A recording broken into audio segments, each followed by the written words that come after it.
Motion made by Ms. Cunningham, second by Mr. Payne. Any discussion? Any discussion? Hearing none, Madam Clerk, please call the roll. Dr. Williams, Yes. Ms. Cunningham, Yes. Mr. Payne, Yes. Ms. Walker, Yes. Ms. McLaughlin, Yes. Ms. Avery, Yes. Mr. Gray. Yes. Next, we'll move to recognitions, item 4.1, music programs with the ask Mr. Purvis.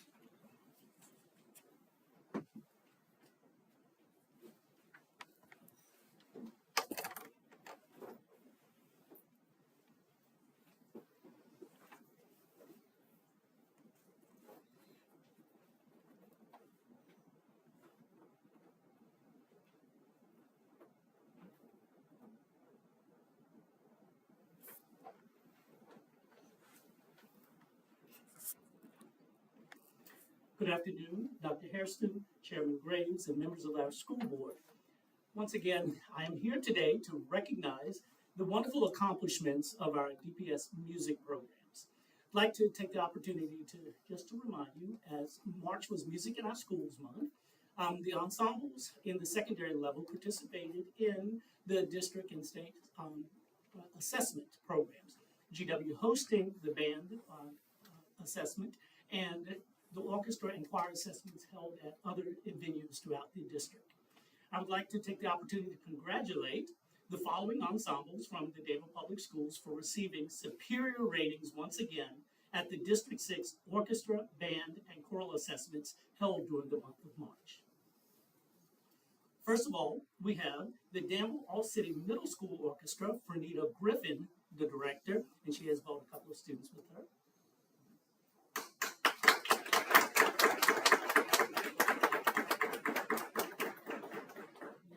The George Washington High School Orchestra under the direction of Mrs. Griffin once again.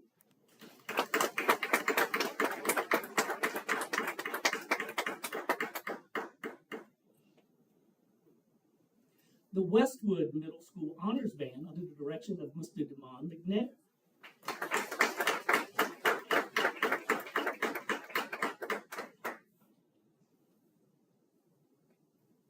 The O.T. Bonner Middle School Honors Band under the direction of Mr. Cameron Walker.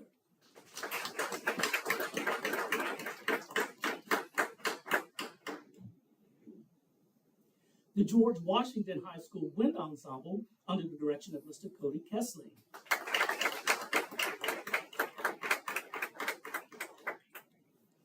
And the O.T. Bonner Middle School Choir under the direction of Dr. Heather Perriman, director.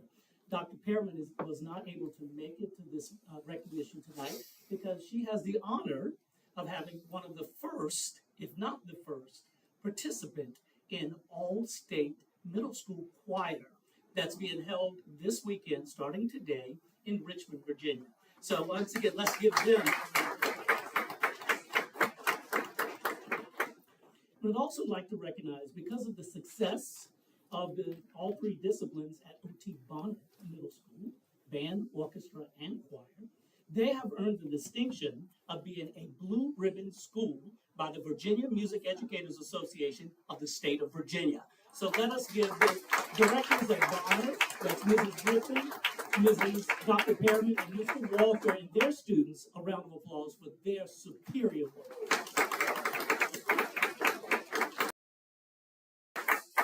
Dr. Hairston, I'd like to take the opportunity once again to thank you for all that you do, along with every member of the board, of recognizing music in our programs.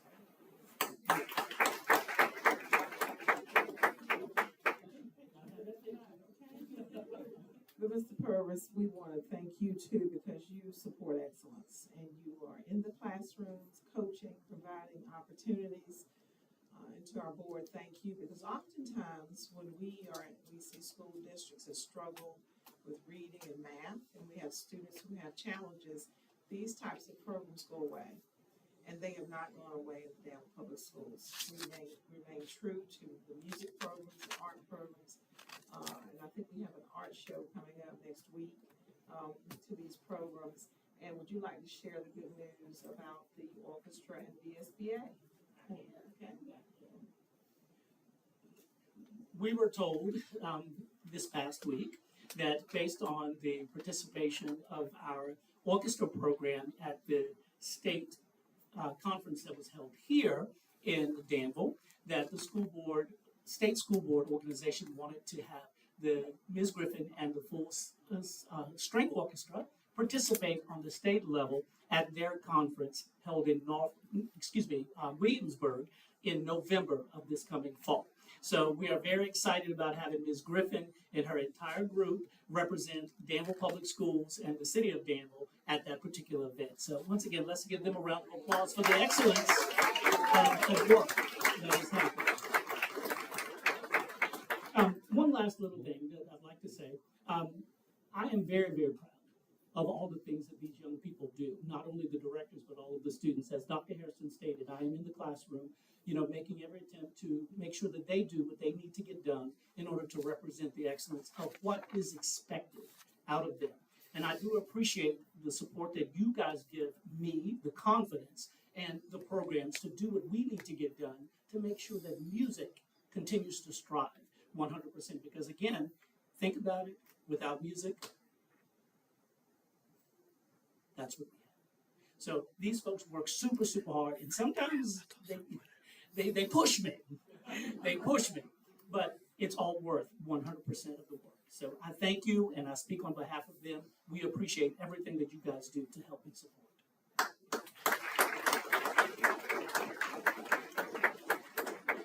Lainey, do you want each group, or do you want the whole group, or? Okay.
Let's give our music programs another round of applause.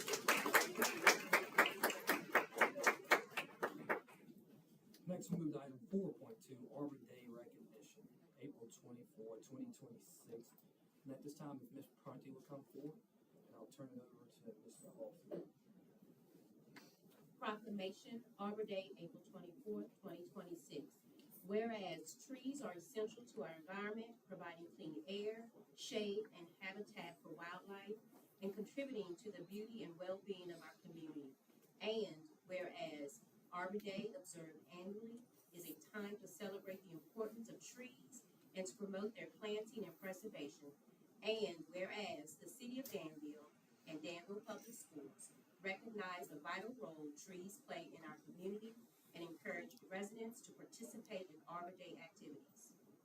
Whereas the City of Danville has been awarded by the Arbor Day Foundation as a designated Tree City USA community.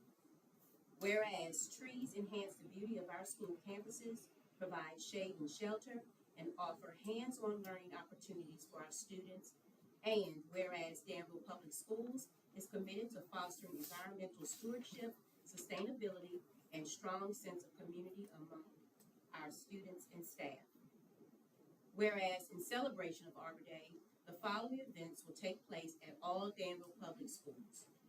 Tree planting ceremony at each school in partnership with the city's Public Works Department. Students will explore the historical significance of Arbor Day, the science of trees, their impact on the ecosystem, and how they can contribute to environmental conservation through engaging lessons. Now, therefore, be it resolved that Danville Public Schools do hereby proclaim April 24, 2026 as Arbor Day throughout Danville Public Schools and encourage all students, teachers, staff, and families to participate in educational and community activities that celebrate the importance of trees in our lives. Adopted by Danville School Board on April 2nd, 2026, signed Tyquan Graves Chair, Dr. Angela Harrison, Superintendent. Good evening, Chair Graves, Vice Chair Ms. Cunningham, members of the board, and Dr. Harrison. Thank you for this thoughtful proclamation recognizing Arbor Day as it serves as an important reminder of our collective role in preserving and enhancing the natural environment within our community. Arbor Day is a special holiday dedicated to planting, celebrating, and caring for trees. Founded in 1872 by J. Sterling Morton, this day reminds us of the vital role trees play in our environment. During the week of April 20th and 24th, Danville Public School students and staff will engage in a series of learning experiences. In partnership with the city's Public Works Department, each school will host an Arbor Day event during the week featuring a tree planting ceremony, and you are invited to attend. We have Ms. Tabitha Cash, the proud assistant principal of Activate STEM Academy, who will share how her school will celebrate next week. Ms. Cash?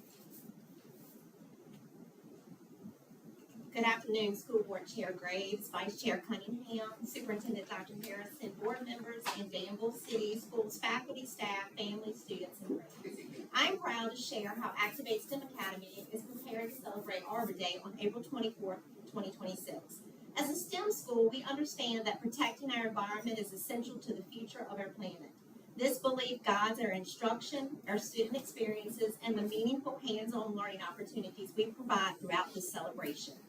In the days leading up to this important occasion, our students will be actively engaged in learning experiences that highlight the significance of trees and environmental stewardship. Classrooms will be filled with students reading informational text, reciting poems, and participating in meaningful discussions about the purpose and impact of Arbor Day. Our teachers are utilizing district-provided instructional plans to ensure that students gain a deep understanding of why caring for our environment matters. In addition, we have partnered with Danville Office of the Virginia Department of Forestry, which will be providing our school with a special token to commemorate this day. We are also working to secure a guest speaker who can further enrich our students' learning by sharing the importance of environmental responsibility. To celebrate Arbor Day, Activate STEM Academy will host a special ceremony where students will read Arbor Day facts, recite poetry, and listen to a declaration outlining Activate's commitment to protecting the earth. A highlight of this celebration will be the planting of a tree on our beautiful campus, a lasting symbol of our dedication to sustainability and growth. Grab your gardening shoes and come help us dig in for Arbor Day. Whether you're planting, cheering, or just there for a tremendous vibe, we'd love to have you join us. In addition to Arbor Day, we will also celebrate Earth Day next week on April 22nd, recognizing that we both observe these because they share a common purpose, promoting environmental awareness and responsibility. As part of Earth Day celebration, we are hosting a school-wide shoe drive led by Ms. Berkeley, our school librarian, to promote recycling and to give gently used shoes a second life while helping others in need. At Activate STEM Academy, we are committed to fostering environmentally conscious students who understand their role in protecting our planet.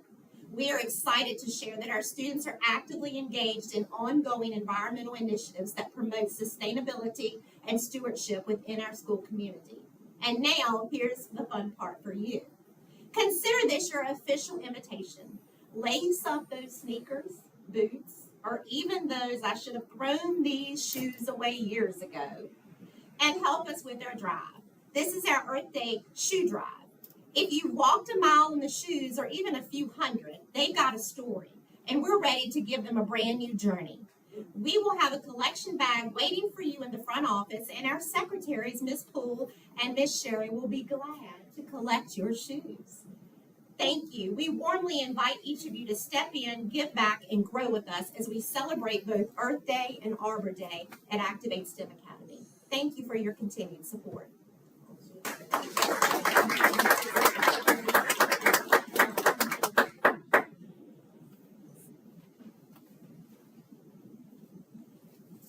Next, we'll move to item 4.3, Mental Health Awareness Month.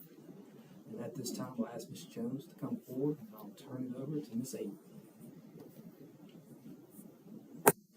Proclamation, Mental Health Awareness Month, May 2026.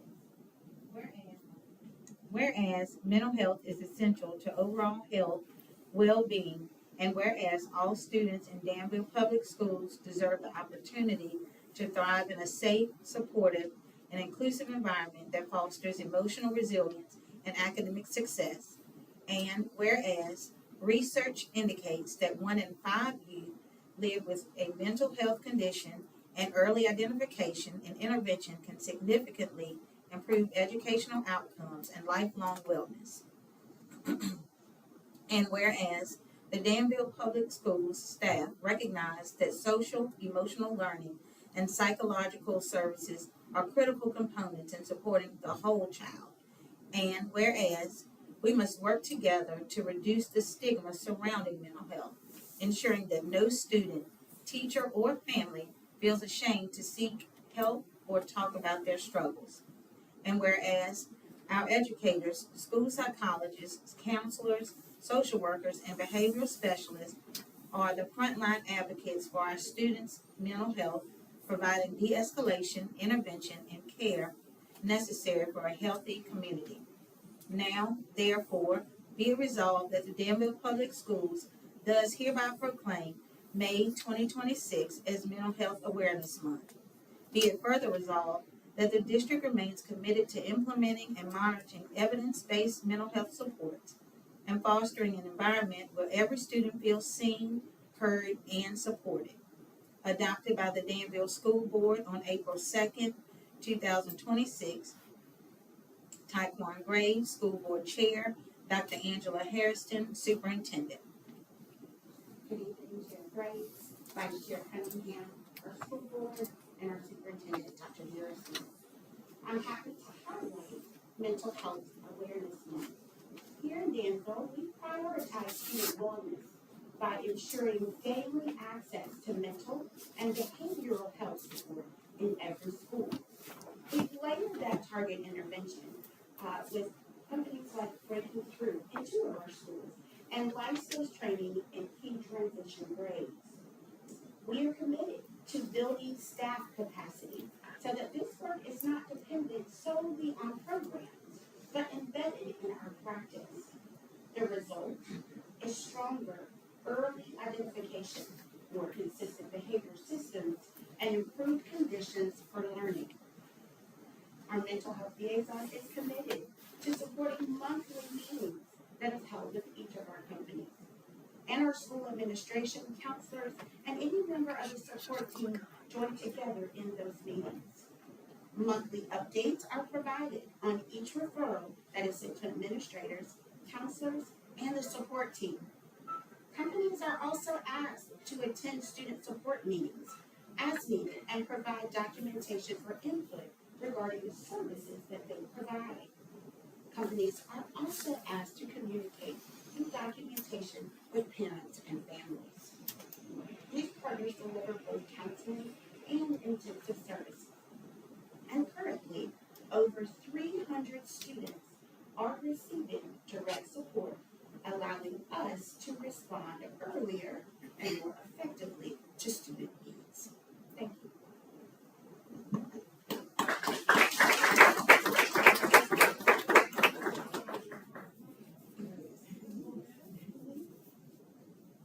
Good evening, board, Dr. Harrison. The referral process for mental health awareness, mental health, is that literally we created a one-pager so that schools can do the referral and then speak directly to me, and then once they send it to me, then I review it and I see what company best fits for that student in that referral. Sorry. For that that student in that referral. And then once that referral is completed, it's a follow-up process that I continue to go through to make sure that the insurance is collected for that student and make sure the services are approved and completed. After the referral is completed and the intake is done, the next step is to make sure that company is also actually doing the services that they say that they're doing. Because what we don't want is someone billing for our students and getting money for our students that is not completing the service. So I do a lot of follow-up to make sure that those services are actually being completed. And I just want to take the time to say thank you guys for believing in me and my framework. Thank you, Dr. Harrison, Ms. Jones, Dr. Babalola. They do hold me accountable, and I love it. And I'm very appreciative of you guys giving me this opportunity.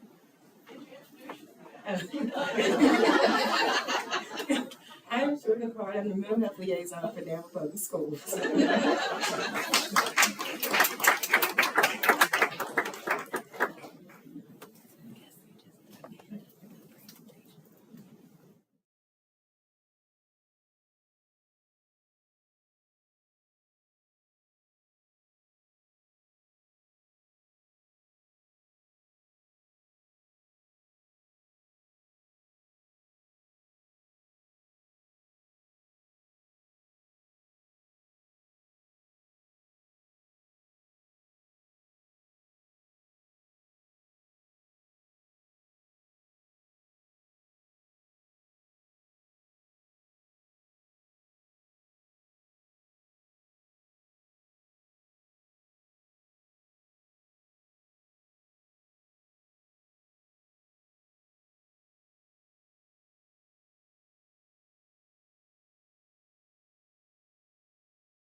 Public may address the board. Do we have any assignment?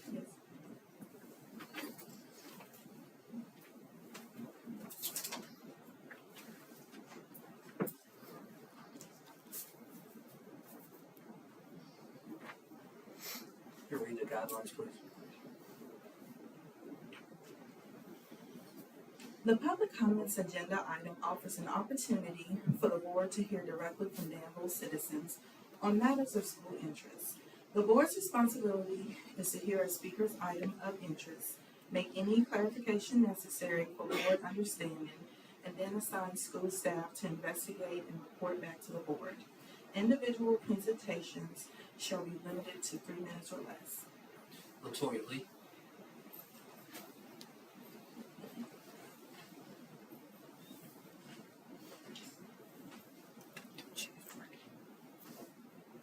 Good evening, Dr. Harrison, Chairman Graves, and Vice Chair Cunningham, and school board members. I'm here to speak plainly about the current state of our school system. There is an urgent issue that can no longer be softened with general concern or delayed through gradual steps when too many of our students cannot read.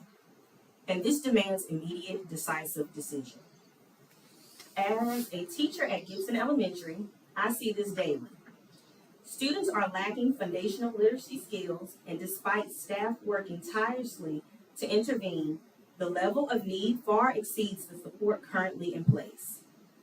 Without stronger, targeted literacy interventions and additional instructional support, these gaps will continue to widen and will continue to pass students along without the skills they need to succeed. And let's not forget about the behaviors, many of which are directly connected to academic frustration and unmet needs. When students cannot access the learning, it often shows up in their behavior, further disrupting instruction and impacting the entire classroom environment. There is a clear and undeniable need for more reading and behavioral specialists, protected intervention time, and consistent school-wide systems focused on literacy and adjusting behaviors. This is not optional, and it is not a small adjustment. It is a fundamental failure point in our current system that is impacting every subject area and every student's future. Teacher capacity is beyond stretched, and it is being pushed to a breaking point. Educators are being asked to close significant academic gaps without the tools, time, or staffing required to do so effectively. This is not sustainable and is not acceptable. When teachers are unsupported, students suffer. Teachers also should not feel scared or fear retaliation for speaking out about these concerns. Our goal should be the same across the board to strengthen our education system and do what is best for our students. When educators feel silenced, it only delays the change our students desperately need. You have access to the data, you have seen the scores, the benchmarks, and the trends. At this point, the issue is a lack of awareness. It is a lack of urgency and response. Our students are not numbers on a report. They are children being failed by a system that is not moving fast enough to meet their needs. I have grown up in this school system, many of you all have, and never did I expect to see so many of our children struggling at this level. That reality should be alarming to every elected official responsible for this district. As elected representatives, your responsibility goes beyond attendance at events and public appearances. Your responsibility is to act especially when the need is this clear and this urgent. Ask yourself, what is your purpose in this role? What more can I do right now to directly impact student outcomes? Our classrooms need real immediate investment, not continued delays or surface level solutions. Our students cannot afford to wait. Every day without action is another child falls further behind in a skill that is foundational to their entire education. In closing, I want to be honest. I myself was fearful to come here today and speak. People tend to pay attention when there's a crowd attached to them. However, because I believe God has tasked me with this job, I had to put those feelings aside and stand here by myself knowing I am not the only teacher who feels this way. I am willing to stand firm and speak up for what is right. I will take anyone on if it means improving the situation for any child and any parent in this community. I urge you to treat this as an urgent issue. It is as it is, and allocate the necessary resources, staffing, and structured support without delay. Thank you. Thank you, Ms. Lee. Next, we'll move to item 6.1, Beyond the Veil, Extracurricular Excellence.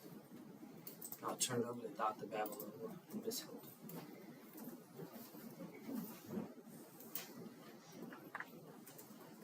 Good evening, Chair Graves, Vice Chair Cunningham, board members, and Dr. Harrison. Ms. Hilton and I are here to share how Danville Public Schools is advancing student growth through extracurricular activities and opportunities in which we call Beyond the Veil. If we only educate students from veil to veil, we only develop part of the child.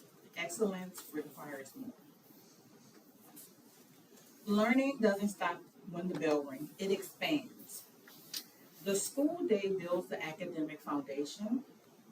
Extracurricular experiences are where students apply, perform, and connect their learning. These opportunities deepen engagement, achievement, and belonging because they are connected to classroom learning, they're led by trusted adults, and they drive student interest. For example, it includes fine arts and music, which is performances and clubs, athletics, which is practices, competitions, and building that teamwork, academic clubs such as mathematics, robotics, student government association, and competitions, and also in CTE, where we have career and technical student organizations such as FBLA and career pathways. Our opportunity is to provide a strategy, and the outcome is their experiences. So our students are engaged in items beyond the school day. As you look at the screen, our extracurriculars are not optional. They are essential to student success. They are the core drivers to achievement for students finding belonging, and feel like they find their people and their peer groups. It also improves engagement. It fuels our students so that they want to come to school because they're motivated by the adults that lead their extracurricular activities and their peer group. For example, today we invited one student from NJROTC. Look at her back. 3. Because she brought her group. She brought her crew. And she was like, we all are speaking today. So they will all speak today. I wrote their names down and they will speak today. That's her family. That's her group. And when they got up to come to the front, she said, put your hats on. they were moving slow. She said, put your hats on. And then they put their hats on. Didn't you all put the hat on? They put their hats on. Because they're a family, they're connected, they're a team. So in Danville Public Schools, we have a pipeline where we ensure that we have deliberate K-12 experiences for our students. We start off in elementary school, where it's their foundation. The students are exposed to the arts, music, CTE, including computer science, and also career opportunities.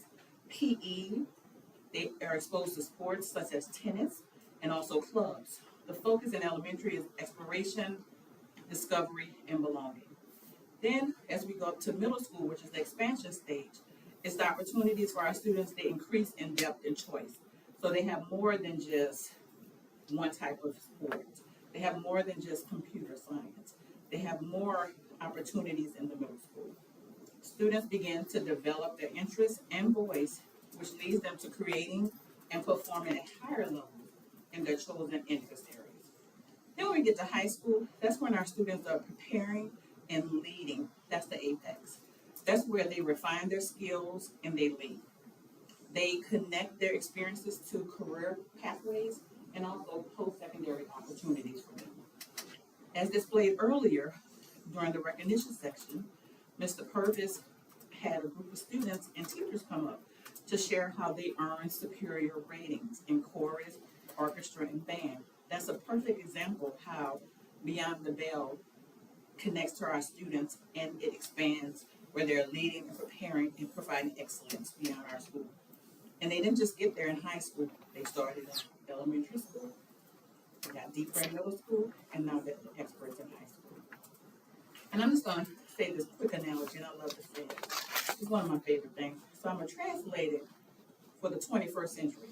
If I said it in the 1980s, I would have said, kids are like Kodak, they need exposure. Now we know right now, this group don't know what Kodak means, right? And they're not ready for that. So I had to translate it for this group, but the ones who know, they know what Kodak is. So students are like film. See, they know that. They develop with exposure. The more intentional the exposure, the clearer picture of who they can become. So that's the connection for the new generation. Next, we're going to show a video. And it's a short video that highlights extracurricular opportunities. When you're looking at Beyond the Bell, it's good to see it alive in our schools. So, but the data and we talking about it is just a story, but seeing it bring it to life. So I'm going to show this video. Lainey and her team put it together for you all.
While images and videos are powerful, student voices is our strongest evidence.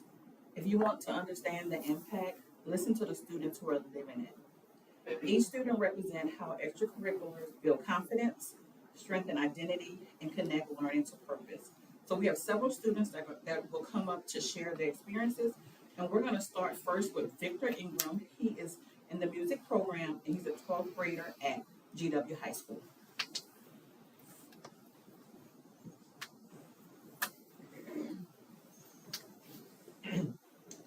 Good evening, Chairman Graves, Vice Chair Cunningham, members of the board, and Dr. Harrison. My name is Victor Ingram, and I'm a senior at George Washington High School. I'm here today not only as a student, but as someone representing the impact of the GW Band program, a program that has played a significant role in shaping who I am today. Before I had joined the band, I was just a kid curious about music. I picked up the trombone in 5th grade, not fully understanding what it meant to commit to something long term, but I kept showing up. Over the years, that curiosity turned into discipline and eventually into a leadership role that I did not expect. Because of this experience, I spent 5 years in the marching band and had the honor of serving as the drum major for 3 of those years. That role taught me more than just how to conduct. It taught me how to be a leader, how to communicate with others, and how to carry responsibility, not just for myself, but for an entire group of people. I also spent 2 years in the jazz band, which pushed me to grow musically in ways that required creativity, confidence, and adaptability. As a whole, being in the band has given me more than just technical skills. It's given me structure, a strong sense of belonging, and the ability to work through challenges even when things get difficult. It's taught me how to lead under pressure, how to stay committed, and how to strive for improvement every single day. And as I prepare to graduate, I'm now able to carry these lessons with me as I plan to remain involved in music in college. The problem solving, the discipline, and the teamwork I've developed in the band will continue to guide me long after high school. I stand and I speak here today as proof that programs like these matter. It doesn't just create musicians, but it shapes people. Thank you for your time.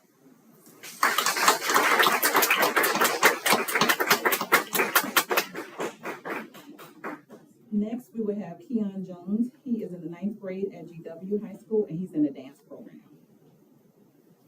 And if you remember, he spoke for our Black History. Well, he won, I think, first place in high school.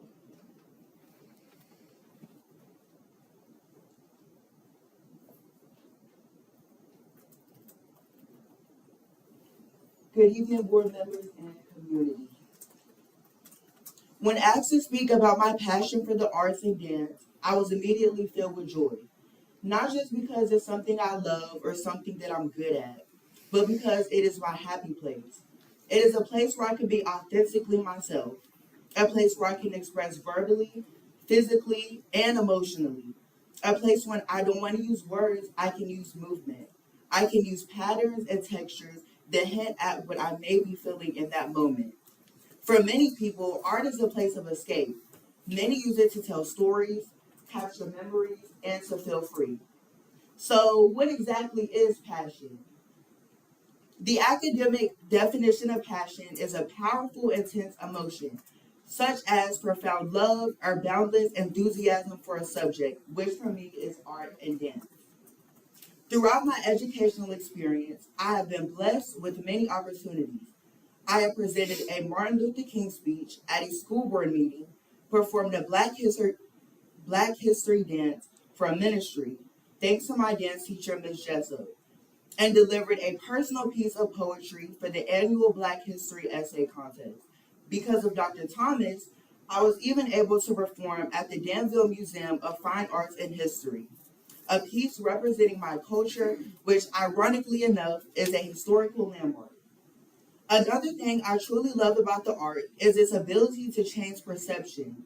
Art is a powerful way to convey ideas, share personal opinions, and change the way people see the world. No matter your race, background, orientations, preferences, or opinions, your art matters. Art isn't just the colors you add to a drawing with paint, crayons, or pencils. It's the way you choose to express yourself. I encourage everyone to go out and to do what makes you happy. You don't need a job. You don't need money. You don't have to be an expert. We are the future. And for the adults, always remember your worth, the impact and the legacy that you want to leave on this earth. Don't wait till you're grown to start perfecting your craft. Start now. That applies for whatever you want to do in your life, because your art is beautiful. Write the vision and make it plain, because you have to start somewhere. Always remember that your art is beautiful. In the future, I hope to attend either Juilliard or Alvin Ailey American Dance Theater, where I plan to study multiple dance styles, especially contemporary. My goal is to become a soloist and perform lead roles, with my dream role being Billy Elliot on Broadway. I also want to create flash mobs, become a public speaker, and advocate for young dancers who lack opportunities as I may have. After making an impact in the dance world, I hope to become a choreographer and pursue acting, with dreams of earning an Oscar, Tony, and Emmy. It's inspiring to know that all these incredible opportunities stem from our school district, which many take for granted, but I count as a blessing. Thank you.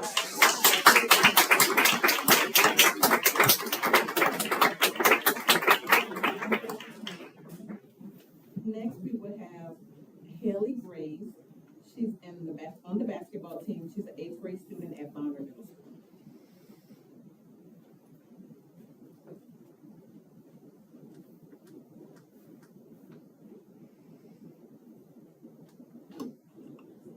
Good evening, board members and my community. My name is Haley Graves, and I'm here to present my speech on behalf of the O.T. Bonner Athletics Department on today. It's Thursday, February 19th, and the buzzer sounds to end the championship game. We did it. We made O.T. Bonner women's basketball history. That was one of the happiest days of my life. When I think about how hard my team and I had to work to get to this point, it brings tears to my eyes. It was not just the long practices and training sessions, but being challenged by Coach Parker and Coach Graves to work even harder in the classroom to truly become champions. I can truly say that working hard and focusing in all my classrooms and working to become a leader in my class has created a blueprint for me to keep pushing towards my goals in my athletic life. Just like in my math class, which is my favorite class, by the way, Mr. Shepard stresses us the importance of keeping our math fundamentals sharp and always paying attention to the details. Taking the extra step and checking over our answers to each question, and it will pay off. Then I go to basketball practice, and Coach Parker starts our practices out with dribbling drills, form shooting, and footwork drills. I would ask Coach Parker, why do we start our practice like this? Coach Parker will respond with words I just heard in my math class. The fundamentals matter. Keep them sharp and always pay attention to the details. How you release the ball when shooting, keeping your head up while dribbling, and always make the effort to put in the extra work on defense, and it will pay off when the games get tough and you have to lean on your fundamentals to make a play. I can truly say implementing the words that Coach Parker and Mr. Shepard into my life have been paying off. I am a champion, and I have achieved superintendent's list academically at O.T. Bonner Middle School. I would like to finish off by saying thank you to my parents, my coaches, and my teachers and principals, and all you on the school board for believing in us. Thank you.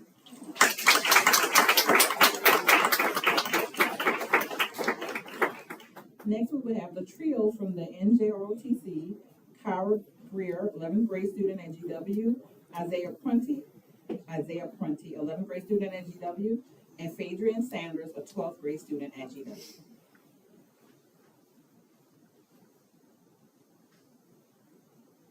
Everyone hear me all right? Okay, I just want to make sure. I'm not used to this. Good evening, Dr. Harrison, Chairman Graves, Vice Chair Cunningham, and all school board members, including the community. My name is Kara Greer, and I'm currently a junior at the George Washington High School NJRTC. My name is Phaedrian Sanders, and I'm a senior. My name is Isaiah Prunty, and I'm a junior. Before high school, I hadn't given much thought to my class choices. However, when my sister, who's here today, introduced me to NJROTC, I knew it was the right path for me. Over the past 3 years, I've gained much more than just drill experience. I found a second family, incredible mentors, and through this program, I built my resilience, discipline, and gained invaluable life skills. Today, I stand before you as a mature young leader ready to take on any challenge that comes my way. This is all thanks to NJRTC, but specifically Master Chief Grasty and MC Green, who sadly isn't here today, who have guided me throughout high school. Thank you all for listening, and thank you for making this opportunity possible for us.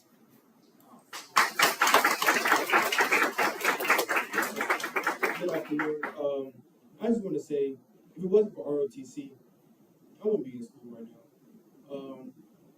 Master Green and Grassi motivated me to even stay in ROTC, to stay in school, because I'm always a great student. That's all I got to say.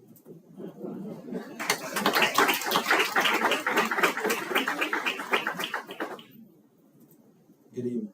I'm Adrian Saunders. My first time in JRTC, I was like, I don't like this class. This class not for me.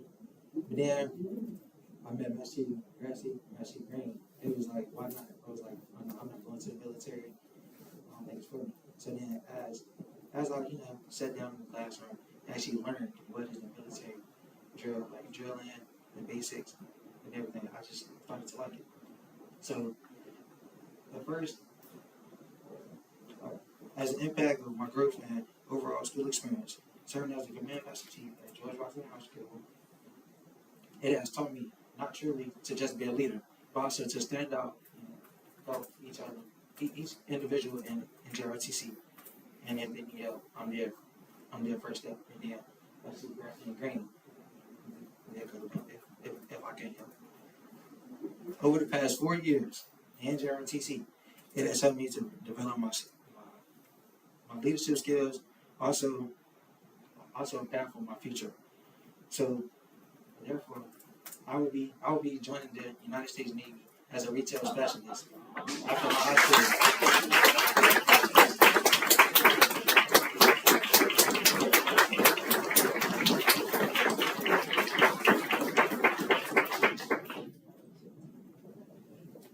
NJRTC is just not, we just don't drill.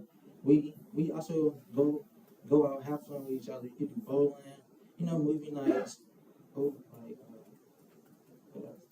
we can do anything. It's not just drill. We also have fun, go out, eat with each other, things of that nature. Yeah, that's it.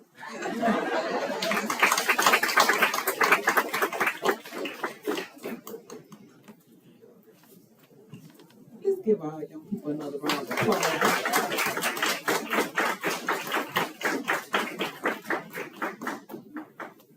It's hard to believe that there's any more to say, but I have a few slides.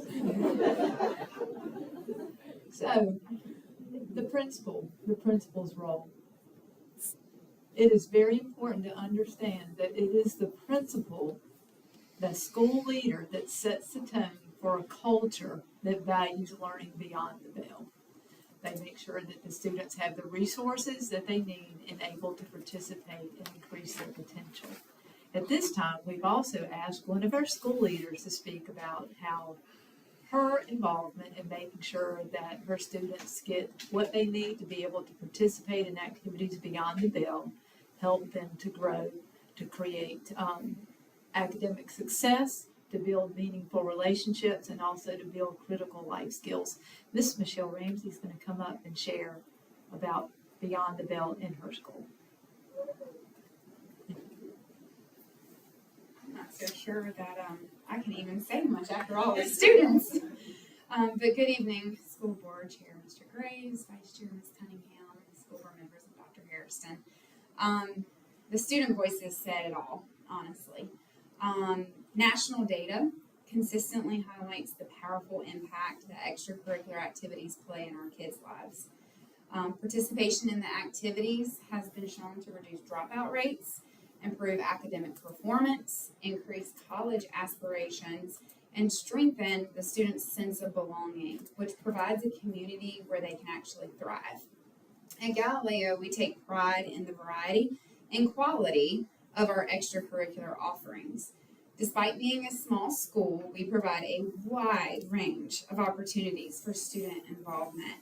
Our teacher sponsors and club leaders are deeply committed and passionate, which is fostering a culture of excellence.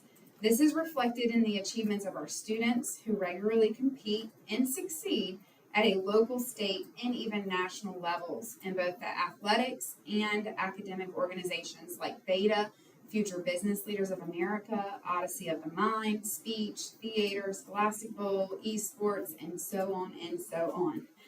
We are intentional about connecting students to these opportunities. For example, each year we host an extracurricular fair during our open house and again during lunches at the beginning of the school year, so the students can explore their options and also find their place. Additionally, as part of our IB Middle Years program, all ninth grade students take a personal and professional skills class that's designed to prepare them for high school success.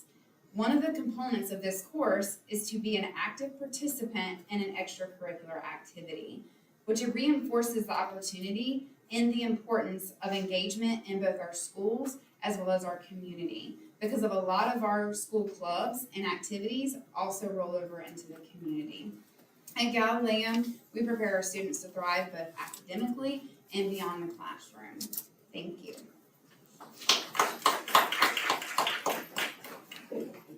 Thank you, Ms. Ramsey. So if you look at this next slide, this is the elementary and activate opportunities that Danville Public Schools has for our students. You'll see a variety of extracurricular opportunities available at the elementary level. At this stage, our goal is exposure. We want students to try new things, explore their interests, and begin discovering what they enjoy. Whether it's the clubs, arts, enrichment activities, these experiences help our students build confidence and curiosity at an early age. Middle school opportunities. As students move into middle school, the opportunities expand and become more student-driven. This is a critical time where students begin to identify their interests more clearly. Extracurricular activities at this level help them to build independence, stronger peer relationships, and they begin to take ownership of their own involvement. We also see increased opportunities at the middle school level for leadership and teamwork. Students are not just participating, they're beginning at this level to contribute, lead, and grow in new ways. And then at high school opportunities, look how this continues to grow and expand. The opportunities become even more robust and specialized. At this level, students are able to pursue their passions at a much higher level. These experiences often play a significant role in shaping their future pathways. Participation in high school extracurricular activities helps students to grow as a leader. They have to increase their improvement in time management and also learn to persevere. It also enhances college and career readiness skills. Most importantly, these opportunities at the high school level help students to stay connected, engaged, and invested in their school community.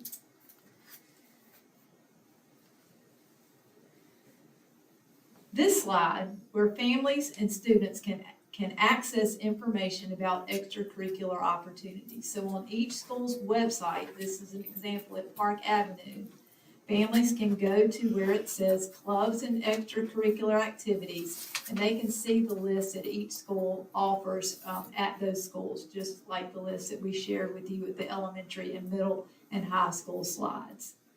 It's important that we not only offer these activities, but we clearly communicate how our families and students can get involved.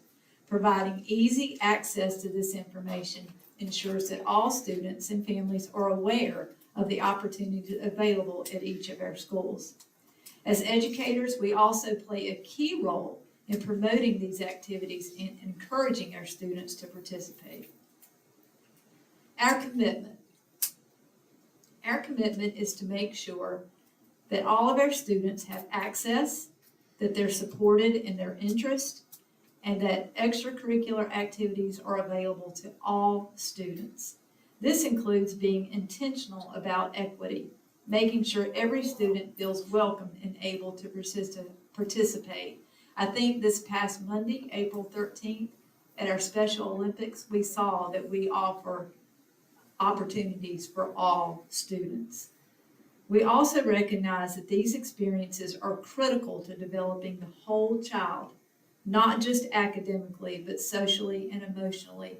And these skills, these opportunities will also help our children, as we mentioned before by one of our special teachers, it will help them in their academic areas, including reading. Our commitment is to create an environment where every student can thrive. Dr. Babalola and I will be glad to answer any questions that you may have at this time. Any questions? I think y'all done a great job there.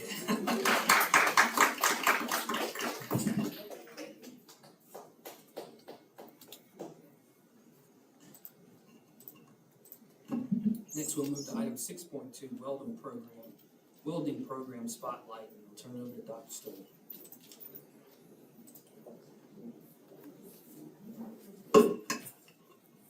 Chairman Graves, Vice Chair Ms. Cunningham, board members and Superintendent Dr. Harrison, good evening. I am honored this evening to spotlight one of the shining pathways within CTE, the Weldon Pathway, proudly a part of George Washington High School campus. Our pathway spotlight aligns with our current strategic plan as we focus on student achievement, where our objective is to increase college and career readiness for all students. As we examine how we do this, I would like to share our Weldon Pathway. Our Weldon Pathway for our 9th grade cohort includes materials and processing technology. For our 10th graders through 11th grade, it is Weldon 1, 2, and 3, with a total current enrollment of 45 students. What I would also like to highlight is what we anticipate for 2006 and 2007, where we have almost tripled the program with 104 students enrolled in our Weldon Pathway. Now, how does this impact opportunities for our students? We always examine what does it look like for the workforce, how does it expose students to careers, and the community partnerships. For our workforce development, it is important that we understand there's a national shortage of skilled welders, and this highlights the urgent need in our community to do something about it. So we've aligned our industry, technical skills, and our certifications to meet that demand. We have developed a pipeline to offer graduates to meet that workforce demand in manufacturing, construction, and infrastructure. For our students for career exposure and student empowerment, we hope that all of our students gain early exposure for high-demand welding careers through hands-on training, industry equipment, and real-world applications. A lot of our students have made, in the welding program, bike racks for our schools. We're projected to make grills that we will sell to the community, so we're really excited about how this program is shifting and growing. We also like to look at our community partnership and the innovation that it thrives in. So as we grow our partnerships with local industries and workforce agencies, this provides opportunities for students to explore job shadowing, internship, and mentorship programs that align to meet the workforce needs. And as always, I would like to show you a spotlight video highlighting the Weldon program. Danville Public Schools offers a career and technical education welding pathway designed to prepare students for high-demand careers in the skilled trades. In this program, students learn essential welding techniques along with metal fabrication and blueprint reading. Students gain hands-on experience using industry-standard equipment while being guided by an experienced instructor. As they progress, they build real-world skills that can lead directly to employment after graduation or provide a strong foundation for further technical training. We brought in a bunch of new CTE classes, and personally I've always been interested in welding. I've always found it interesting. Some of the processes we've learned is stick, TIG, MIG. We've also done flux core welding. I actually plan on, once I graduate, attending DCC and taking their welding program. This program is really going to help me get a job and pursue welding as a career. The structural aspect of welding is really nice, and I think it gives you a really good alternative if college ends up not becoming an option for you. but there's also a really nice aspect to the artwork parts of it, which is what I like to do most. My favorite project that I've done was for my grandpa. I got a little bunch of spoons and forks and I shaped them together with a reference photo, and I made a hummingbird out of them. I think I would like to pursue a career out of welding or wildlife, but if I had access to a shop in the future, I would definitely continue doing the artwork parts of welding.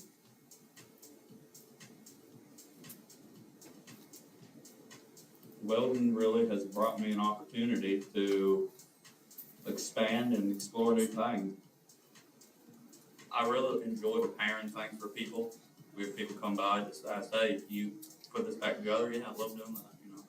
I'd like to go to a welding school, maybe get my associate's degree, get an apprenticeship, and long term I'd like to start my own company. You know, travel the world, doing what I love, welding.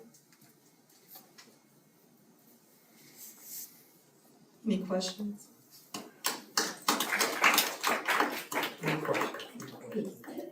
Thank you so much. We can tell, well, I can tell, I'm sure the board members said this is your passion, because we love the work you do. So do they, the students, do they, get anything like a certificate or anything when they leave? Yes, they do. So, thank you for asking that. That is my passion. Unfortunately, I did fly with the students today, with the aviation students in air flight, so I'm a little wheezy for being in the air. So you can tell that's my passion because I'm in the air with students. But yes, they do receive a welding certificate. There are different aspects of welding with all of our pathways that you can receive an industry certification, but welding is one. But keep in mind that that program just started and just landed in that opportunity for students to test. So the second year students will test. You don't test in the first year. So being that that program is new, those students don't test. The next year they will. And there are definitely a plethora of opportunities for students to receive different levels of welding certifications. And it is a dual enroll program, but we also have been receiving invitations for the students to participate in the ATEM program in June, so we're excited about that as well. Yes, yeah. So in June, our students, we just received the invitation today, and it was shared with all students as well with the principal of George Washington High School, and all of the students will be shared with Galileo as well for students who are interested to participate in the ATEM program. And we're very, I express our gratitude for that because, you know, we typically deal with DCC, so yes. Community partnerships are growing. Any others? Mr. Payne? Dr. Stone, you know, this is one of my, I love the whole program.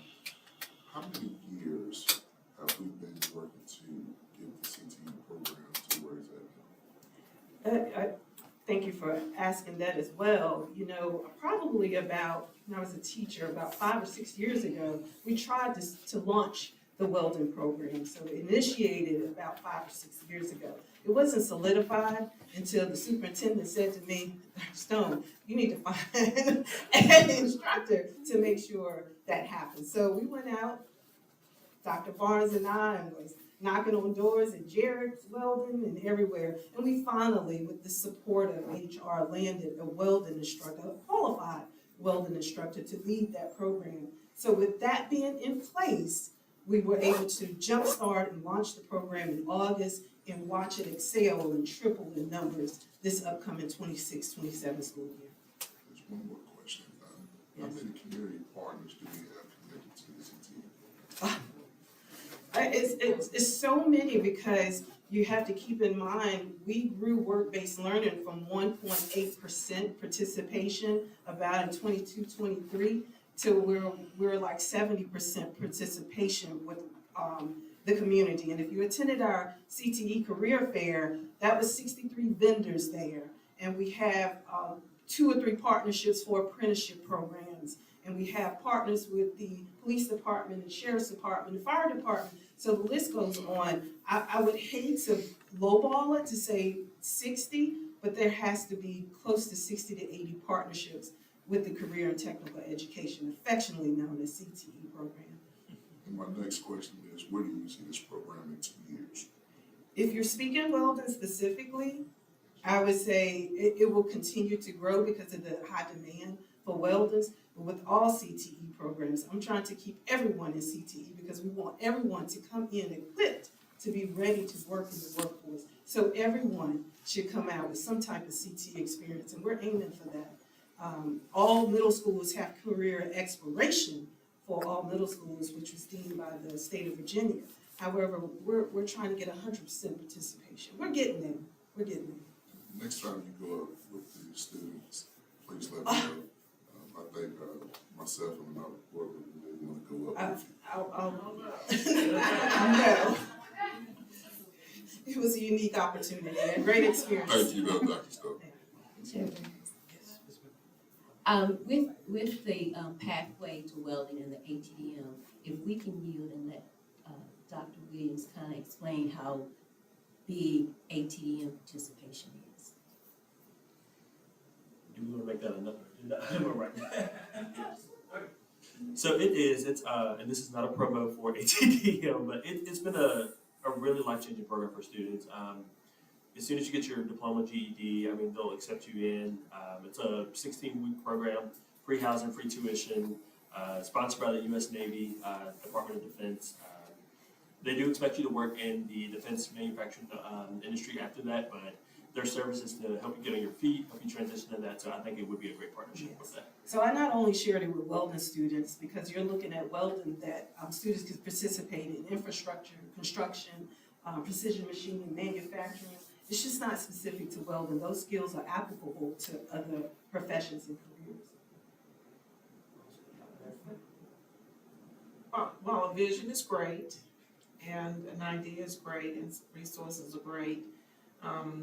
Dr. Barnes and Dr. Stone have a true passion, and I think if you call her at 1 a.m, she'll be thinking about CTE and the next phase of it. So thank you so much. She really does help us get those visions and ideas to paper and to life. Thank you. Thank you. Awesome. Next, we'll move to item 7.1, accounts payable warrants, and I'll turn it over to Ms. McWilliams. Good evening, Chairman Graves, Vice Chair Cunningham, Superintendent Dr. Hairston, and members of the board. This evening, I'm presenting the accounts payable warrants. Warrant 193 in the amount of $645,787.56. Warrant number 197 in the amount of $3,000. Warrant 201 in the amount of $837,907.72. Warrant 208 in the amount of $1,292,207.97. And lastly, warrant number 210 in the amount of $209,897.40. If anyone has any questions concerning expenditures, I'll be happy to try to answer them. Any questions, Ms. Walker? Yes, in regards to warrant number 201, it'll be check number 107290 to communities in school. I just wanted to know if there's a brief, detailed breakdown for that entry amount. I can send that to you guys later. Yes, ma'am. Any others? Any others? Thank you. Thank you. Next, we'll move to item 8.1, policy committee updates. At this time, I'll turn it over to Ms. Walker.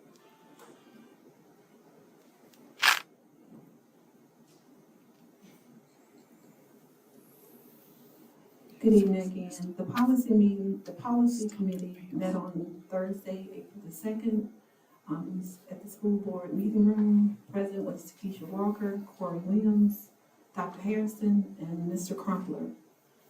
The meeting began at 4:06 p.m. Mr. Charles Crumpler reviewed the policy tracking spreadsheet with those present. Members were shown what the sheet looked like and how it would be set up to track when policies will need to be reviewed.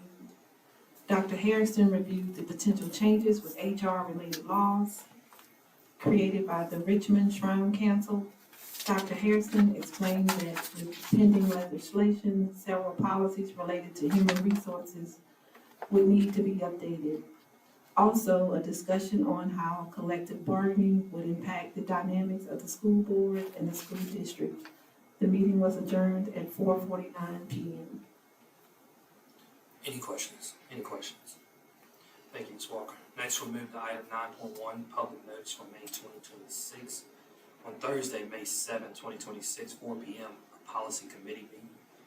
Thursday, May 7, 2026, 5:30 p.m., a regular meeting followed by a work session.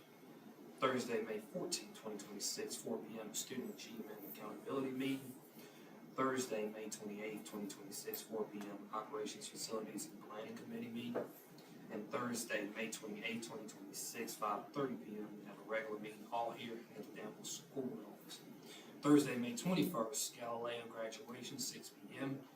at George Washington High School's football field. Friday, May 22nd, George Washington High School graduation at 9 a.m. George Washington High School football field. Monday, May 25th is Memorial Day holiday, and Tuesday, May 26th, and Wednesday, May 27th. School is in session for students. Both days are half days. Next, we'll move to item 10.1, Office of Exceptional Children Annual Plan. I'll turn it over to Ms. Milton. Good evening, Chairman Graves, Vice Chair Cunningham, members of the board, our superintendent, Dr. Hairston. This evening, Dr. Adams, our OEC Assistant Director, and I will present an overview of the proposed special education annual plan for the 2026-2027 school year.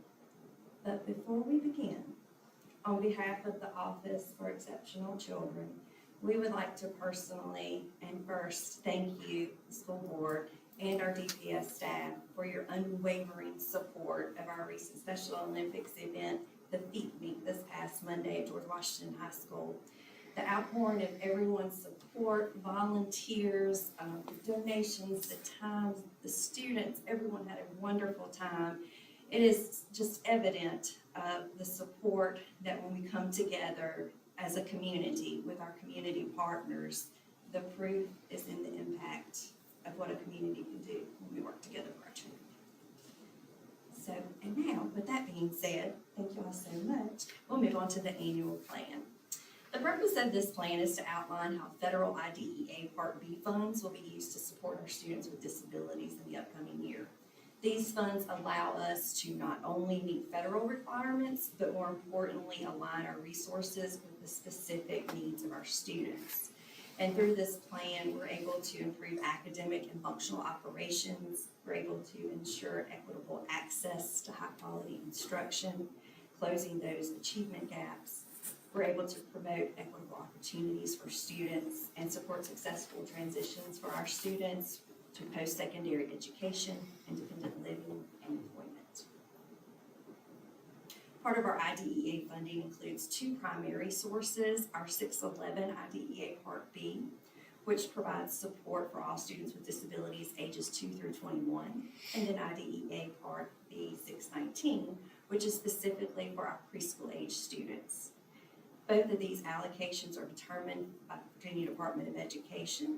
And at this time, I'll turn it over to Dr. Adams to provide more details about funding and its use.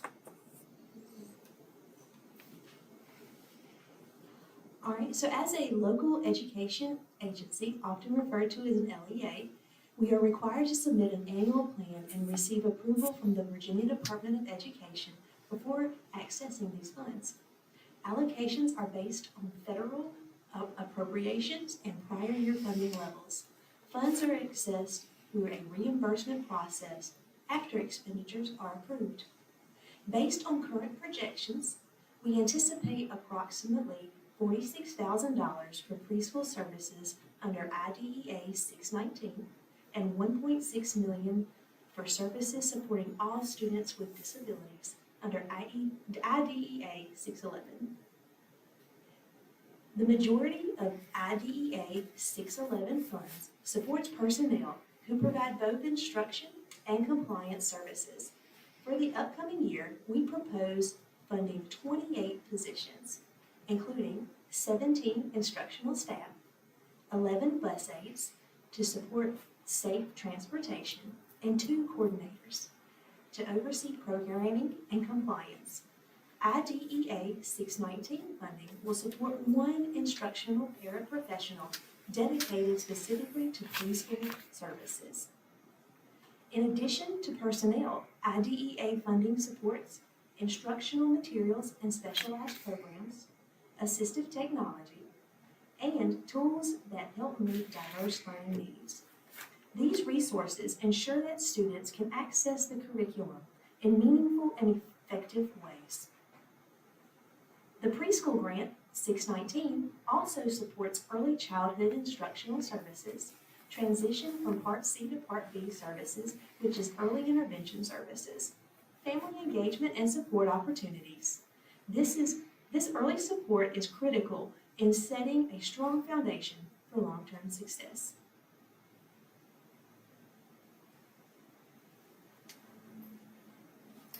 In order to maintain strong accountability at both the local and state levels, OEC makes sure that we are monitoring not only our local expenditures, but our state reimbursement percentages that are received through the Virginia Department of Education.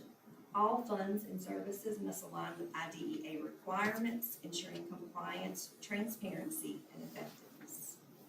For the upcoming school year, we are expecting a total allocation for IDEA 611, which is for all of our school-age children with disabilities receiving support, in the amount of $1.6 million. Our expected IDEA 619 allocation, we are anticipating that in the amount of $46,000. This is exclusively for our preschool age students, bringing it to a total combined allocation anticipated at $1,661,684. These allocations are based on the previous year's allocations, and then they are adjusted upon final award later in the year. We appreciate your time and consideration, and we welcome any questions at this time. Any questions? Thank you. Oh, I'm sorry. It's an action item. I want you to come back up just a second. This is an action item. Mr. Chair, I move that we approve the Exceptional Children Annual Plan as presented. Motion by Dr. Williams, second by Mr. Payne. Any discussion on action? Any discussion? Hearing none, Madam Chair, please call for the vote. Dr. Williams? Yes. Ms. Cunningham? Yes. Mr. Payne? Ms. McLaughlin? Yes. Ms. Averett? Yes. Ms. Walker? Yes. Mr. Graves? Yes, now you're good. Thank you. Next, we move to item 10.2, Perkins V. Grant and JBG Grant. At this time, I'll turn it over to Dr. Snow. Good evening again.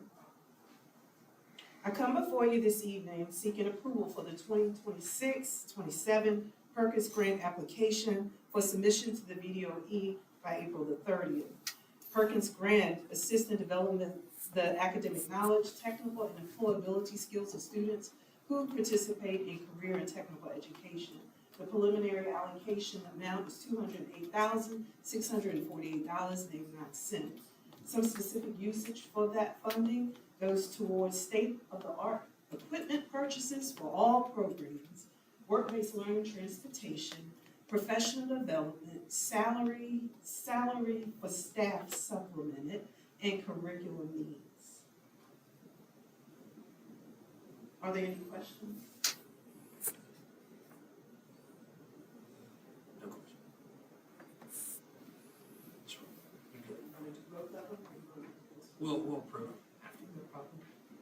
Jobs for Virginia graduates is the JBG grant that we're also seeking approval for this evening for the 26-27 application deadline.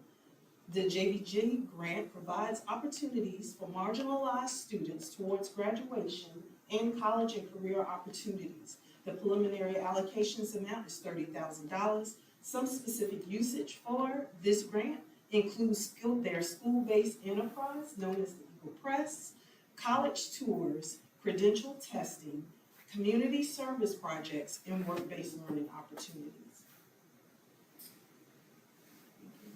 Thank you. Any questions? Any questions?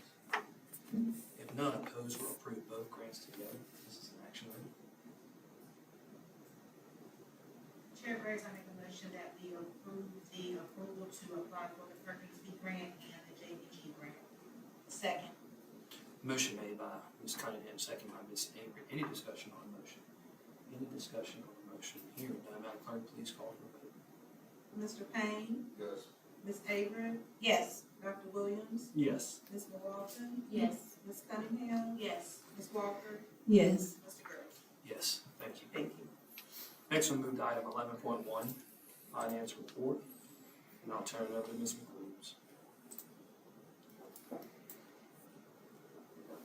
Good evening again.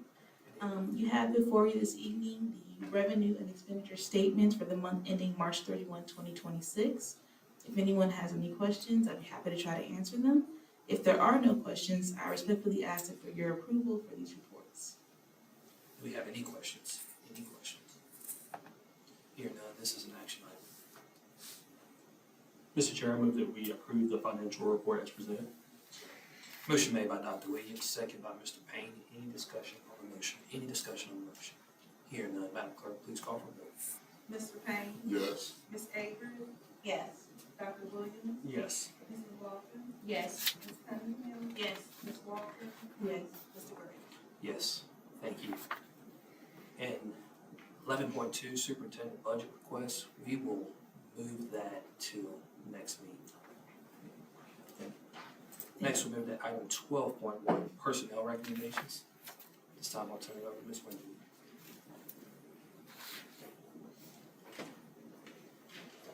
Good evening, Chairman Graves, Vice Chair Cunningham, Dr. Harrison, and members of the board. You've been presented with personnel recommendations for your review, consideration, and approval. I'm happy to answer any questions that you may have at this time. Any questions? Any questions? Hearing none, this is an action item. So I make a motion to approve the personnel recommendation as presented. Second. Motion made by Mr. Payne, second by Ms. Cunningham. Any discussion on the motion? Any discussion? Hearing none, Madam Clerk, please call for the vote. Dr. Williams, Yes. Ms. Cunningham, Yes. Mr. Payne, Yes. Ms. McLaughlin, Yes. Ms. Avery, Yes. Ms. Walker, Yes. Mr. Groves. Yes, thank you. Next, we'll move to item 13.1, approval of the DPS 26 through 31 strategic plan. Yes, Mr. Graves and members of the board, last February, you all began the process of a new strategic plan at a board retreat. And throughout that time, we have had the facilitation of VSBA, several meetings, lots of community involvement, and we have a final product. We had a work session to go over the change, made all the changes. You all have some bookmarks here with the goals, and we only printed a few, just in case. And your board initiatives are on the back. And then this is the strategic plan that we provided for you at the last work session. So I'm seeking your approval for the 2026-2031 strategic plan. Thank you, Dr. Harrison. Any questions? Any questions in regards to the strategic plan? Hearing none, this is an action item. Mr. Chair. Mr. Chair, it's with great excitement that I move that we approve the 2026 to 31 strategic plan as presented. Second. Third and fourth. Motion made by Dr. Williams and second by Thomas, 304. Any discussion on the motion? Any discussion? Hearing none, Madam Clerk, please call for the. Ms. Avery, Yes. Mr. Payne, Yes. Ms. Cunningham, Yes. Ms. Walker, Dr. Williams, Yes. Ms. McLaughlin, Yes. Mr. Groves.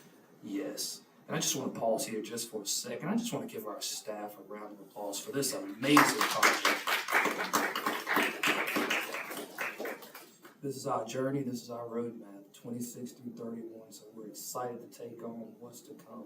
And I do believe the best is still yet to come. So I'm excited about this project. And next we'll move to item 14.1, board request for information for future agenda items. Yes, I would like to, you probably could email Dr. Harrison. I would just like to know, how many are our service mental health providers here? Thank you. Any others? Next we'll move to item 15.1, superintendent.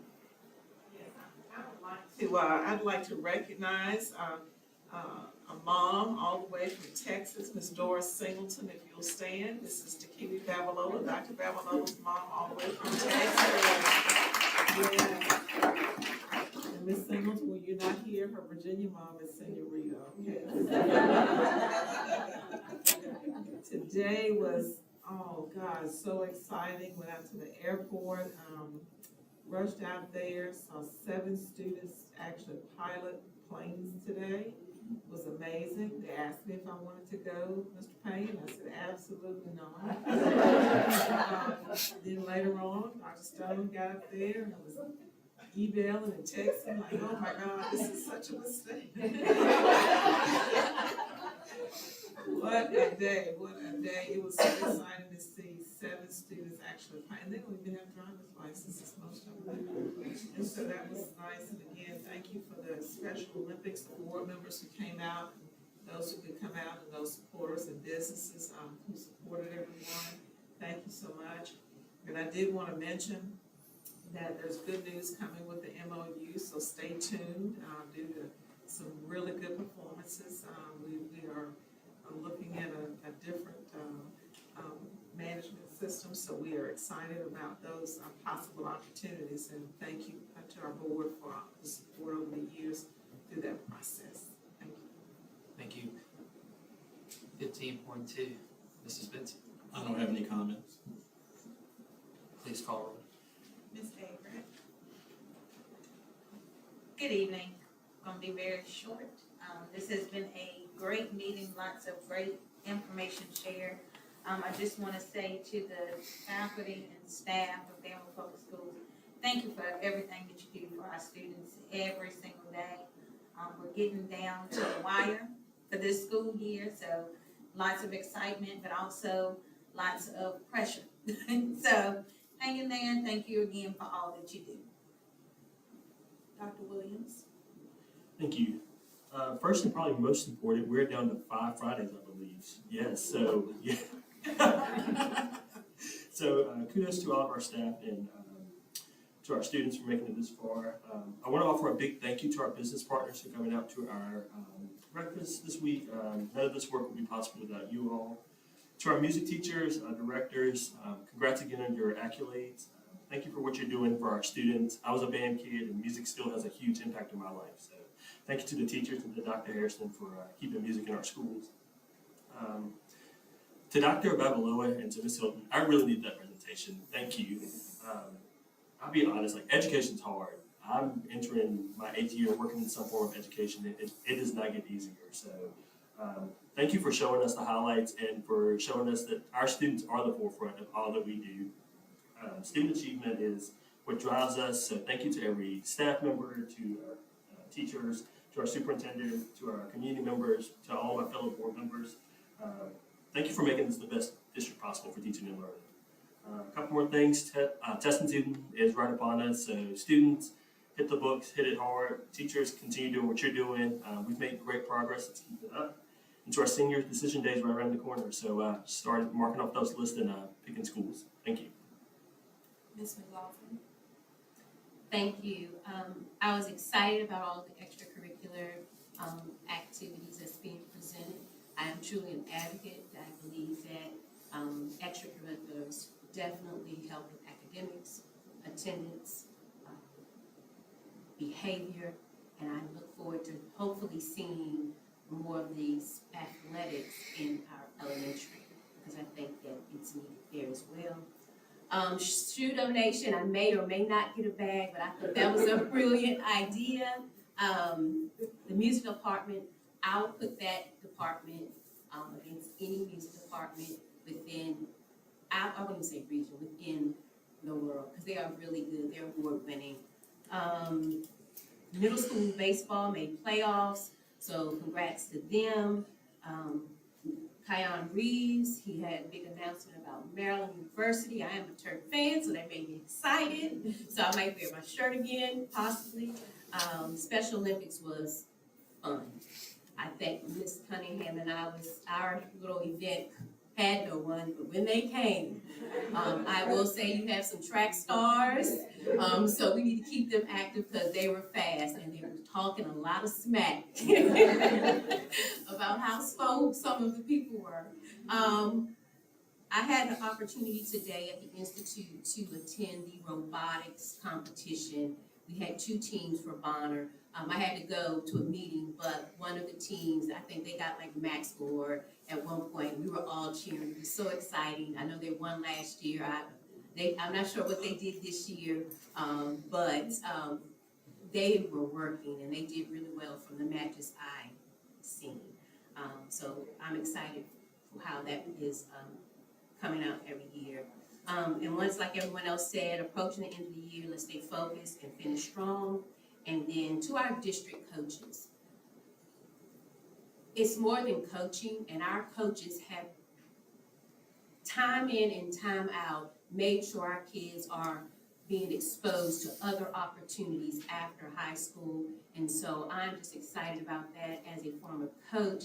I know it's important because sometimes wearing that coach whistle, it's more. Sometimes you're a mom, counselor, what have you. So I commend our district coaches who do it for not as much pay as most, but they do it because they truly care about our kids. It's more than just a trophy.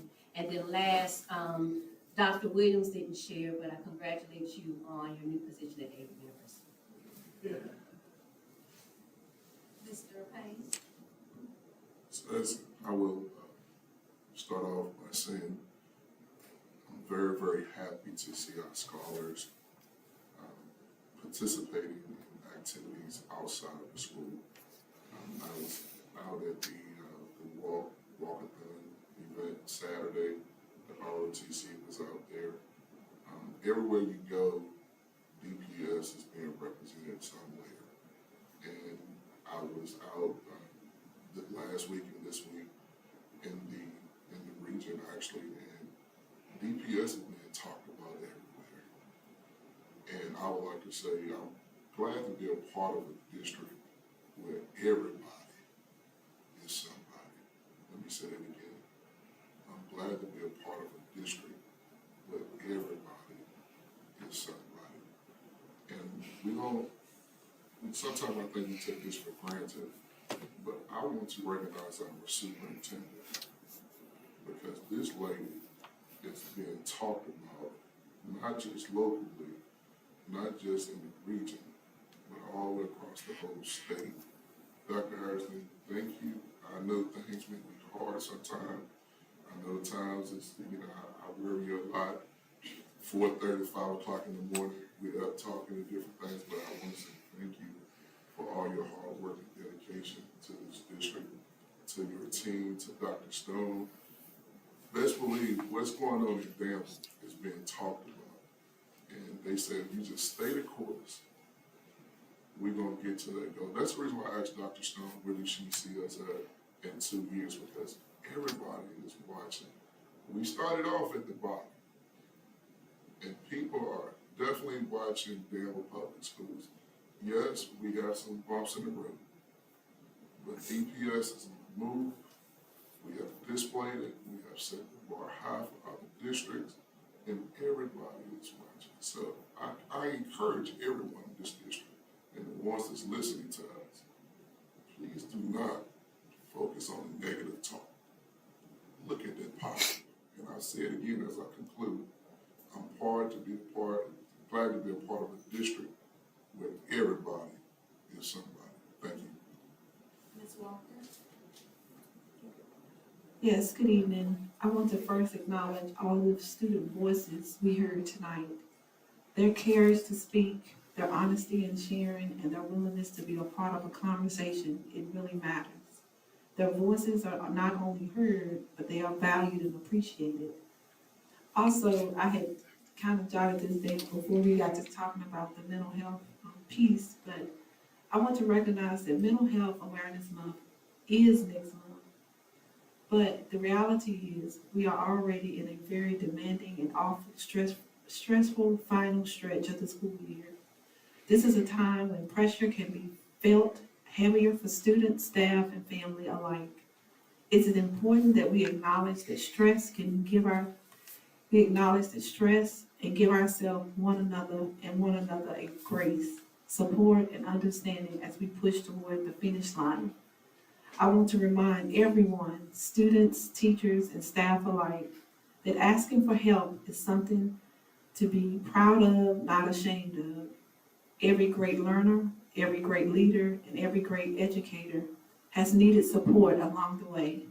Let's continue to build a culture where reaching out is welcome, respected, and encouraged.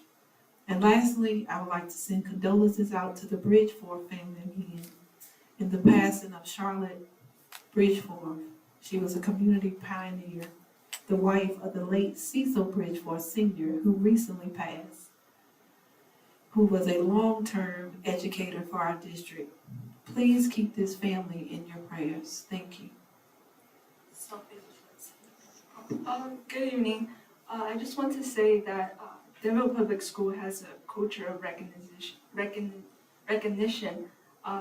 recognizing students beyond the bell and orchestra, band, and choir, and also appreciating teachers and staffs that make this happen. It really shows our school's commitment in supporting student growth, and additionally, I had the opportunity to volunteer in the Special Olympic this past Monday. It was really fulfilling to bond with the younger students and seeing our community member in school come together and help. Thank you. Ms. Cunningham. Good evening. I wanted to say first, we are definitely fresh from spring break. And it was great to start off on that Monday, of course, at the Special Olympics. It was one thing to see the joy and the excitement on the students' faces, but nonetheless to see so many community members, to see so many families that were actually there to support and cheer their children on. That was definitely a blessing to see. Going back to the extracurricular activities, of course, the highlight was hearing from the students, to hear about their need as well as the impact from the program. And just to spotlight and highlight on one of the extracurricular activities, I want to spotlight our track program. They have been doing an amazing job. So I definitely want to shout out Coach Albert Brandon and his team, his coaching staff. I know earlier today they did announce that we do have 4 that are already qualified for states. Miss Jasmine Liscombe is here. Her son Antonio was one of them who has been qualified for state. So I definitely want to highlight them for just turning that track program around. Also, last but not least, I actually want to shout out the members of the school board. I'll be remiss if I didn't say this. At the business and partnership breakfast, one thing that I would love to pinpoint and point out is that even as we were there and we were taking photos with business partners, if not almost all of us were there to accept an award or to accept a recognition. What that tells me is that we can sit behind this desk every day, we can sit in these chairs every day, but the work goes beyond that. And we have a very active school board who takes part in the work that's being done with the student achievement and for our students beyond this platform here. So I definitely want to shout out and just spotlight all the members of the school board. Thank you. Mr. Graves. I don't know if anything's left to say. Wow, what a meeting to our Office of the Secretary of Children. The Feed Me was amazing. And just to see how excited the students were to get on that field and participate. And I hate that I wasn't able to stay the entire time because I was definitely looking forward to that opportunity. But I want to say job well done. Dr. Stone, amazing every single time. I don't think you miss. All right, I'm not going to jinx you. I don't think you miss, okay? All right, so it's been awesome. Every presentation, every time you come up, it's about our children and putting our children first. And I think everybody that came up tonight, teachers and students, were putting children first, putting relationships first, and that's what Danville Public Schools is about. I also want to continue the commitments to schools. Cam Stevens, he committed to Emory and Henry to further his education. But I want to also highlight Sophia Lee, who was accepted into Johns Hopkins University. So let's some amazing stuff. I had the opportunity yesterday to attend Schoolfield Elementary's play, and that was amazing. lines. It was absolutely amazing. And I mean, they were up there not shy, and they were all for it. So I just want to shout out Schoolfield for the excellent job. And also March 25th, we had an opportunity, a huge opportunity here locally to host the Spring Regional Forum at George Washington High School. Staff participated, students participated, our board participated, and we had the Secretary of Education, Dr. Smith, who came and gave a phenomenal speech. I also want to give Mr. Payne a shout out for helping and spearheading that opportunity. So thank you, because of that opportunity, that opened doors for our students and our staff. You heard tonight that our orchestra will be presented at the state level, and it's all about exposure. It goes back to putting kids first, to the strategic plan. It's amazing, and it's some beautiful pictures in here to include mine. So if y'all have an opportunity, y'all want to look at that. They updated my picture. And also, I want to give a shout out to our music programs. Our music programs done a phenomenal job as they continue to do a phenomenal job under Director Purvis. So we appreciate him and all the instructors in that department. And lastly, it's been a rough week. Just going to be completely honest. It's been a rough week with a lot of deaths. So I want to keep our Bridgeforth family in prayers. I also want to keep Miss Gillis in our prayers as well. And then to the family of my brother, my friend, Nick Samuels, Deputy Nick Samuels, who his funeral will be tomorrow. Keep his family in prayers as well. And with that being said, thank you all. And it's always good to hear recognitions and give people flowers while they're alive. So with that being said, Senorita, stand up. Miss Senorita, stand up.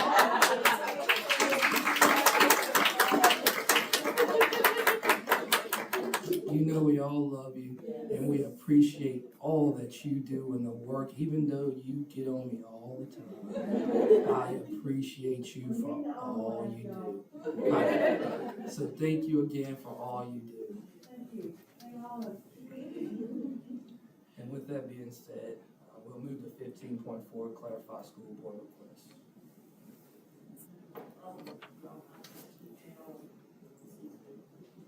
I will send an email of all the services by school mental health providers. Thank you, Dr. Harrison. Next, we'll move to item 16.1, recess. We have a motion. Yes, sir, Mr. Graves, I'd like to make a motion that we,